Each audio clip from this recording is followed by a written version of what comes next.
আসসালামু আলাইকুম, সবাইকে স্বাগতম হাওয়া ফুড স্ট্রিতে। আজ আবারও ফিরে আসলাম নতুন একটি রেসিপি নিয়ে, চিকেন রোস্ট। তো চলুন শুরু করা যাক আজকের রেসিপি। তো প্রথমেই আমরা চিকেন পরিষ্কার করে কেটে নিয়েছি এবং মরিচের গুঁড়া ও লবণ দিয়ে মাখিয়ে 15 মিনিটের জন্য ঢেকে রেখে দিলাম। এরপর 15 মিনিট পরে একটি কড়াইতে তেল গরম করে নিলাম এবং রেখে দেওয়া চিকেনের পিসগুলো ভাজার জন্য দিয়ে দিলাম। এবার উল্টে নিলাম। এভাবেই আমরা কিছুক্ষণ চিকেনের পিসগুলো ভেজে নেব ভালোভাবে। চুলোয় অল্প আছে চিকেনগুলো রেখে দেব। একটি পাত্রে আদা রসুন বাটা, জিরা ও এলাচ বাটা এবং জয়ফল ও জয়থিরি বাটা, সাথে দিয়ে দিচ্ছি রোস্টের মশলা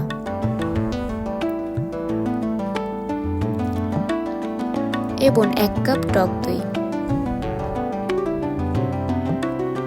এভাবে ভালোভাবে মিশ্রণগুলো মিশিয়ে নিচ্ছি। সাথে দিয়ে দিচ্ছি 1 টেবিল চামচ সস এবং মশলাগুলোর সাথে ভালোভাবে মিশিয়ে নিচ্ছি। মশলা তৈরি করা শেষ হওয়ার মধ্যেই আমাদের চিকেনের পিসগুলো ভাজা হয়ে গেল। এরপর অন্য একটি পাত্রে তুলে নিলাম। এরপর আমরা চিকেন রোস্ট করার জন্য চুলোয় একটি কড়াই বসিয়ে দিলাম এবং চিকেন যে ভেজেছিলাম সেই তেলগুলো দিয়ে দিলাম। সাথে দিয়ে দিচ্ছি পরিমাণ মতো পেঁয়াজ এবং পেঁয়াজগুলো ভেজে নিব। পেঁয়াজগুলো ভালোভাবে ভাজা হয়ে গেছে। এবার অন্য একটি পাত্রে তুলে নিব। এরপর আরেকটু তেল দিয়ে দিলাম এবং দিয়ে দিচ্ছি পেঁয়াজ বাটা ও বাদাম বাটা। এরপর মশলাগুলো নাড়িয়ে সাথে দিয়ে দিচ্ছি তৈরি করা মশলাগুলো এবং আবারও ভালোভাবে নাড়িয়ে মশলাগুলো কষিয়ে নিচ্ছি।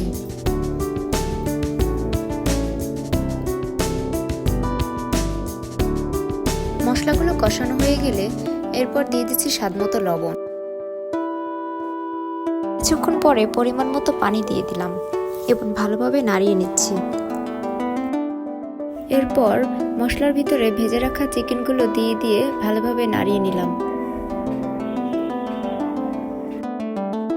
এরপর ঢাকনা দিয়ে ঢেকে দিব এবং ঢাকনা তুলে কিছুক্ষণ পরে 3 থেকে 4টি কাঁচামরিচ দিয়ে দিলাম এবং সাথে দিয়ে দিচ্ছি অল্প পরিমাণে মরিচের গুঁড়ো। এভাবেই কিছুক্ষণ রেখে দেওয়ার পরে দিয়ে দিচ্ছি 2 কাপ পরিমাণ দুধ, সাথে দিয়ে দিচ্ছি স্বাদমতো চিনি এবং ভালোভাবে নাড়িয়ে নিচ্ছি। এবার কিছুক্ষণের জন্য ঢাকনা দিয়ে রেখে দিলাম এবং কিছুক্ষণ পরে ঢাকনা উঠিয়ে আবারও নাড়িয়ে নিলাম। এরপর ঢাকনা দিয়ে আবারও উঠিয়ে নিলাম। এখন চিকেনগুলো নাড়িয়ে উল্টে নিলাম। যখনই এরকম তেল বেশি উঠলো চিকেনগুলোর উপরে, তখনই পেঁয়াজের বেরেস্তাগুলো উপরে দিয়ে দিলাম। এই পর্যায়ে রান্না শেষে তৈরি হয়ে গেছে চিকেন রোস্ট এবং এটি পরিবেশনের জন্য একদম প্রস্তুত। আশা করি ভিডিওটি ভালো লেগেছে।